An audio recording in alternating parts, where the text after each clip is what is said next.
Abusive and controlling relationships change how somebody thinks, how somebody behaves, how somebody reacts to the circumstances. So then one of the things that survivors have to deal with in recovery is trying to figure out why they don't recognize this version of themselves anymore, and could they possibly be codependent? Now, from a behavioral science perspective and a trauma-informed perspective, I do not believe that you are codependent if you are leaving an abusive relationship. Codependency has a lot of words that go with it. We might say something like they have learned helplessness, they're needy, they have insecure attachment, they might be co-addicted, personality disorders. What about overly reliant or battered woman syndrome, or even crazy or having daddy issues? All of these kinds of words describe the same thing. They describe this concept of a person who is making decisions in a relationship that from the outside we can't necessarily understand. Now, codependency doesn't have an actual official definition, and it's not even a diagnosis. It is a descriptor and a label. One of the most common descriptions or definitions of codependency, and this is from Psychology Today, it would be a dysfunctional or one-sided relationship pattern where one person is a giver or an enabler, and they sacrifice their own needs, emotions, and mental health to care for another person. When a woman has been abused or in a controlling relationship, when she comes into contact with helpers and professionals, a lot of times they will try to help her from a codependency model. The codependency model is essentially a circle. If you've ever heard somebody tell you it takes two to tango and you need to look at how you contributed to the unhealthy dynamic, then they were operating from a codependency model. The circle goes like this. Why does he control her? Because she is codependent. Why is she codependent? Or how do we know that she's codependent? Because he controls her. And then it goes round and round. Why does he control her? Because she's codependent. It's a thought-ending cliche or circular reasoning where it might sound good at first, but if we follow it through, we don't actually get anywhere. And it doesn't describe what's going on other than just taking us around and around in a circle. Several years ago, when I was dealing with my own story, my sister, I had mentioned the phrase, it takes two to tango, and my sister said something that was pretty profound and stuck with me. And that is that, yes, it does take two to tango, because building a tango is something beautiful to do together. However, you're trying to tango with somebody who is not only refusing to dance, but they are actively cutting off your toes. And then you're getting blamed for bleeding on the dance floor. They are then insisting that the state of the dance floor, that's your fault, is causing their inability to be able to dance, and therefore furthering the cutting off the toes. And then when you remove yourself to get a bandage, you're told that you're not even trying or that you're giving up. So where does this concept of codependency come from? And can we find a better model?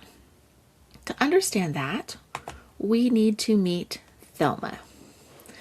Thelma is a rat. She lives in a barn. She lives in this old barn, and she is just living her best little rat life. She spends all day long. She'll run over here and eat some corn. She'll run over there and snuggle up and build a nest in some grass. And as we're watching Thelma, we notice that she seems perfectly content, except every 12 minutes, she climbs up in the rafter and she hits this little knot in the wood for no apparent reason. Just every 12 minutes, she stops whatever she's doing and she runs over there and hits the knot in the wood in the rafters. Now, if we're looking at her, we might think that that doesn't make any sense at all, right?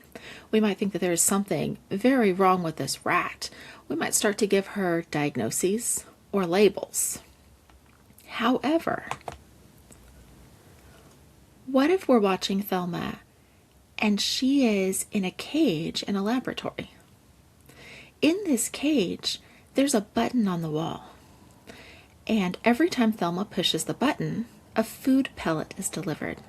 However, the button, after it's pressed, takes 12 minutes to reset before it'll deliver another food pellet.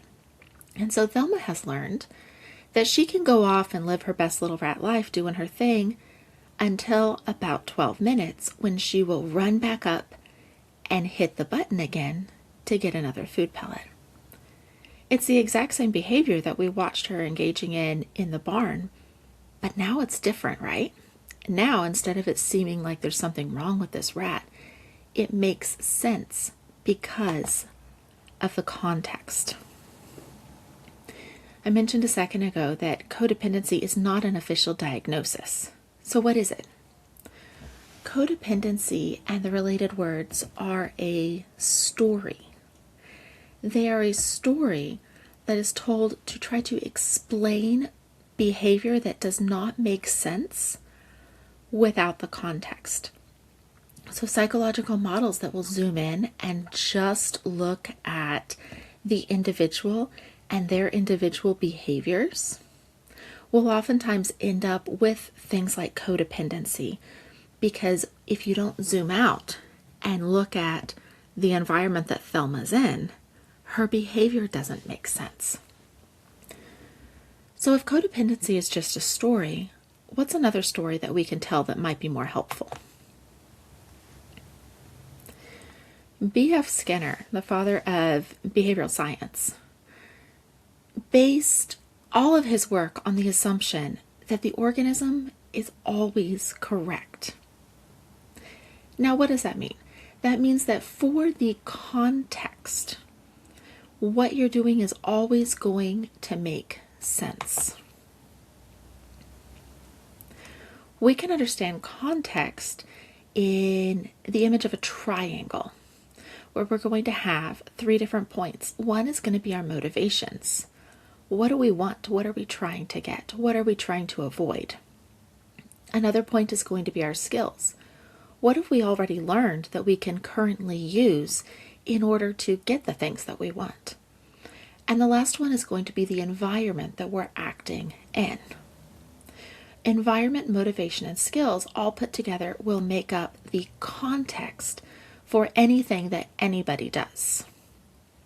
When one of these things changes, they all change. For example, if I have the motivation to make a sandwich, but I don't have the skills to make a sandwich, then it doesn't matter if all of the ingredients are laid out in front of me. I'm not going to be able to make a sandwich to eat. Or I might have the skills to be able to make a sandwich, and all of the ingredients might be there in the environment, but if I'm not hungry, I'm not going to do it. They all interact with each other. So let's say that you have the motivation to make a sandwich. You're very hungry. You have the ingredients that you need right there in front of you. You have good bread and you have the skill. In that case, engaging in that behavior, making a sandwich, is going to get you something to eat, and that's going to be functional. But let's say that the environment changes, and the only thing that you have available to you now is moldy bread. Well, you still have the motivation, you're still hungry, and you still have the skill to make a sandwich. But in that environment, if you use that moldy bread to make the sandwich, you're going to end up with a moldy sandwich, which is going to be dysfunctional, potentially very dangerous. In that case, in that situation, that context, using the skill, even with the motivation, doesn't make sense and is dysfunctional. So in order to control the targets, abusers in a controlling relationship will change the environment. Once the environment changes, you cannot use the same skills in the same way to function within the environment. even if you still have the same motivations. Additionally, changing the environment is going to change some of those motivations, because if the environment is suddenly unsafe or unstable or stressful or high conflict, motivations for things like self-actualization, say going back to school or building a career, might take a back seat to motivations that are more immediate, such as stabilizing the environment. And so an abuser will use things like creating manufactured crises to change motivations, while also limiting resources in an environment to make it so that the target doesn't have access to the same resources to use the skills.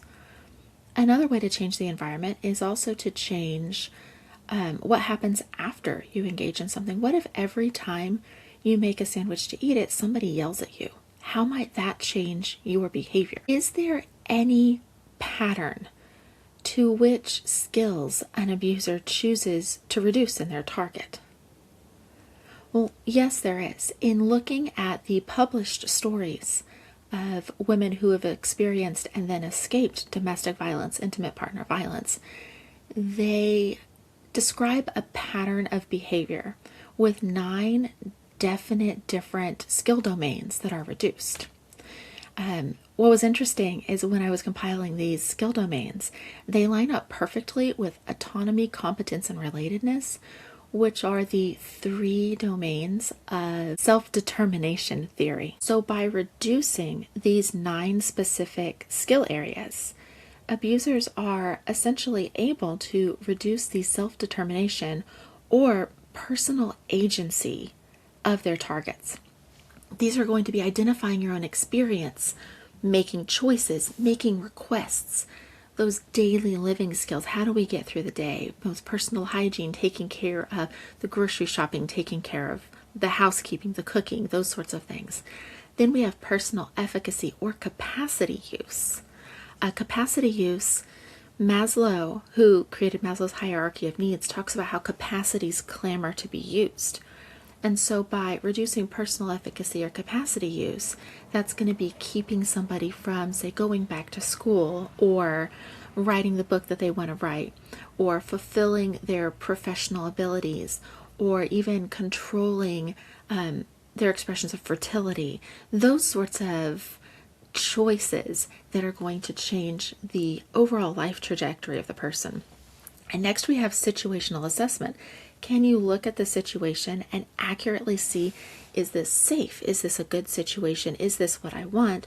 Or do you have to look towards the abuser to kind of interpret that for you? And then we have relatedness, which is going to be using technology to connect. That could be connecting one-on-one through phone calls and texts with our support group. It could also be connecting on the internet to access information, two-way connection, say to go to school or to work, or just media coming in that we can learn from. So using technology to connect. Next is going to be functioning in relationships. An abuser will reduce the target's ability to make and maintain those meaningful, supportive friendships and relationships. And then the last skill domain that an abuser targets to reduce is going to be navigating the community, making your way around the community where you live and being able to access the resources that are available. When all of these different skills are combined and reduced over time, what essentially happens is that the abuser is able to shrink the target's world and make it smaller and smaller and smaller, which simultaneously makes him larger and larger in her world. This could be understood as intimate partner de-skilling, a behavioral explanation for coercive control.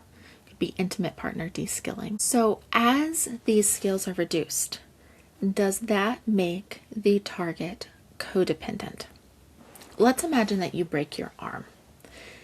Your arm was functioning just fine. You have the skills to use your arm. You might even have the motivation to use your arm. You want to be able to use your arm. However, it's broken. That's now the environment, and that changes the context. In the situation where your arm is broken, does it make sense to keep using your arm? Well, no, it's going to cause pain. It's also going to increase damage. So that motivation is reduced because now it hurts. Now you don't have the motivation to use your arm. The environment changed. You no longer have the motivation to use your arm because of the results you're getting. So then what happens over time after that arm is casted and you don't use it? Those muscles are going to start to atrophy. The ability to use that arm is going to start diminishing. That's not maladaptive. That is your body protecting itself and its resources by saying, using this arm is not functional. So your body is adapting by saying, okay, we're not using the arm. We're going to start slowly removing the ability to use that arm. And then afterwards, once it becomes functional and it makes sense for the context, once it heals, you will have to rebuild your ability to use that arm again. This could be understood as context-responsive skill inhibition. And this is exactly what is going on in coercive control and intimate partner violence, where when the skills that you have that are functional and make sense in a healthy environment, when using those skills are met with some kind of punishment, when using those skills become unsafe or unproductive, you will stop having the motivation to use them, and then you will begin losing the ability to use those skills over time. It's not maladaptive. It is context-responsive skill inhibition, and it's proof that your brain is really, really good at surviving. Is it codependent or is it correct? Here we have a grid to kind of illustrate this. If we have a normal environment, the bread is good bread, and we have normal behavior, making a sandwich, that is going to be an adaptive expression of our skills. It's going to make sense. But what if we have an abnormal environment, moldy bread, and we engage in a normal behavior within that environment, making the sandwich? Well, then we're going to be left with that moldy sandwich, and that's going to be incredibly maladaptive and dangerous. What if we have a normal environment? Our little rat Thelma living in the barn, but she's engaging in an abnormal behavior. She's just hitting the wall or the wood every 12 minutes. Well, that's maladaptive. It doesn't work for the environment. It doesn't make sense. It's not context responsive. Now, what if we have an abnormal environment? Thelma is in a cage with a button, and we have an abnormal behavior. Every 12 minutes, she's going and she's hitting the button to receive her food pellet. Well, suddenly that abnormal behavior makes sense and is adaptive for the abnormal environment. The problem with the codependency model is that it only looks at the individual and the behavior that they're engaging in. It just looks at, is this a normal behavior? Without backing up to look at, is this a normal environment? Because normal behaviors are adaptive for normal environments. However, normal behaviors are incredibly maladaptive for the environment that the abuser creates. If a target engages in those normal behaviors, those setting boundary behaviors, standing up for herself behaviors, all the things that would be healthy in a healthy context, those behaviors become maladaptive in that environment and dangerous. So judging her and calling her codependent for not engaging in normal behaviors that we think she should when she is in an abnormal environment makes just as much sense as telling somebody with only moldy bread that they should be making and eating a sandwich when they're hungry. Looking at this circle again, we see, why does she stay? Because she's codependent.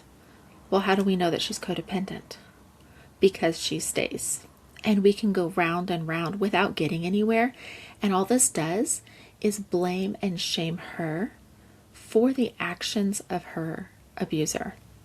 The worst part about codependency, or the biggest flaw about a codependency model, is that it describes a target of control and defines her based on not her own actions, but based on the environment and the actions that her abuser creates.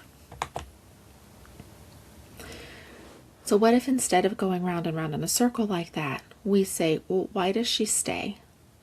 And we operate from the assumption that behavior is always correct for the context. Now we have, why does she stay? Well, because she's correct. So now we have to lean in and get curious and say, okay, if this is correct behavior, then why is it correct behavior? And that leads us to get curious about looking at the context. What skills does she possess? Where's the motivation? And most importantly, what is the environment around her?